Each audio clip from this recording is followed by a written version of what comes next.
Bonjour, ici Jean-François Beauchamp, kinésiologue et certifié en course à pied. Dans cette capsule vidéo, je vous parle d'éducatifs de course. Pourquoi devrait-on intégrer des éducatifs de course? Deux principales raisons. La première, c'est une très bonne fin d'échauffement, surtout lorsqu'on se prépare à faire, disons, une activité plus intense, par exemple des intervalles de course, mais il faut s'assurer d'avoir un bon échauffement, préparer le corps à un effort plus intense, ce qui va vous permettre de réduire le risque de blessure. Et deuxième raison d'intégrer progressivement des éducatifs de course, c'est que les éducatifs, on décortique le mouvement qu'on fait à la course, on l'exagère, on vient isoler les différents segments et ça nous permet de modifier notre patron de course qui va vous aider à améliorer votre technique de course. Parce qu'il y a, à la course à pied, on a 4 phases et c'est ces phases-là qu'on va exagérer au niveau des éducatifs de course que je vais vous démontrer dans quelques instants. Parce qu'à la course à pied, on a la phase, on a le A comme ça, on a la phase B, on a la phase C et la phase D. Donc c'est ça qu'on va décortiquer. Il y a des skips, il y a des runs, je vais vous en démontrer 8. Et c'est un peu plus stressant au niveau des éducatifs. Donc au début, vous pouvez y aller un peu plus mollo, surtout au niveau de l'impact. Et assurez-vous de bien vous échauffer avant de faire l'éducatif. Juste une bonne fin d'échauffement, mais il faut faire de quoi avant. Donc une activation, il peut y avoir un petit jog aussi qu'on fait 10-15 minutes, quelques étirements balistiques et ensuite on intègre les éducatifs de course. Je vais commencer avec la séquence de skip et par la suite la séquence run.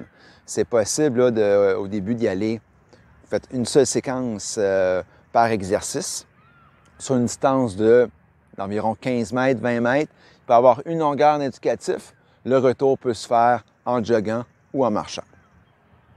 Et là, pour le premier, on y va avec un classique qui est le skip A. Donc, c'est bras-jambes opposés. Autant bras-jambes que c'est dynamique. Et on y va comme ça. Il y a toujours un petit saut qu'on fait.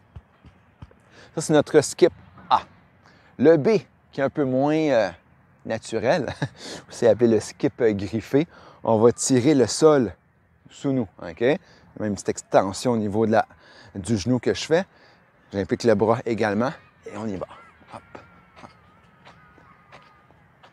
Au début, vous pouvez y aller avec le saut, mais si c'est un peu plus difficile au niveau de la coordination, laissez faire les membres supérieurs et concentrez-vous vraiment au niveau des membres inférieurs.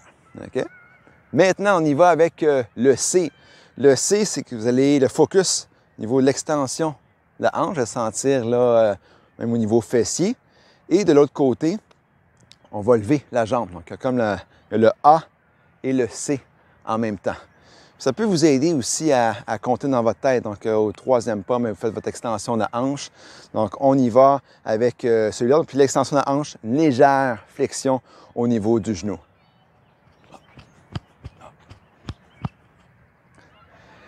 Maintenant, on enchaîne avec le D. Le D, il va y avoir un mouvement de kick que je vais faire au troisième pas. Donc, j'amène le talon sous la fesse, les bras fléchis.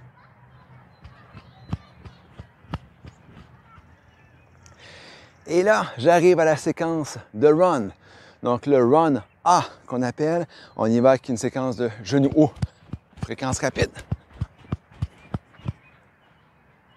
Maintenant, le run B, les jambes vont être tendues, fréquence rapide, impact plus mi-pied.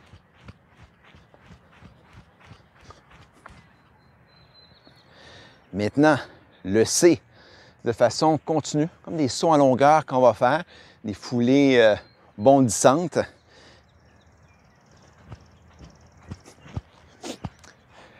Et finalement, avec le D, talon-fesse. Donc, le mouvement part au niveau de la hanche. Même chose, je vais rapprocher le talon des fesses.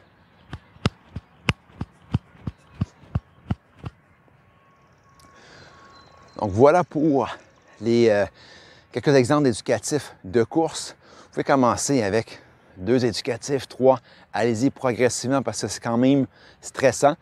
Ça peut être aussi ça peut être fait des fois vers la fin de l'entraînement parce que ces exercices-là, c'est aussi de bons exercices de renforcement fonctionnel. Donc, beaucoup de de bienfaits à intégrer des éducatifs de course. On y va progressivement et ça va vous aider également, comme je disais tantôt, à améliorer, entre autres, votre foulée lors de la course à pied. Donc, voilà pour ces conseils.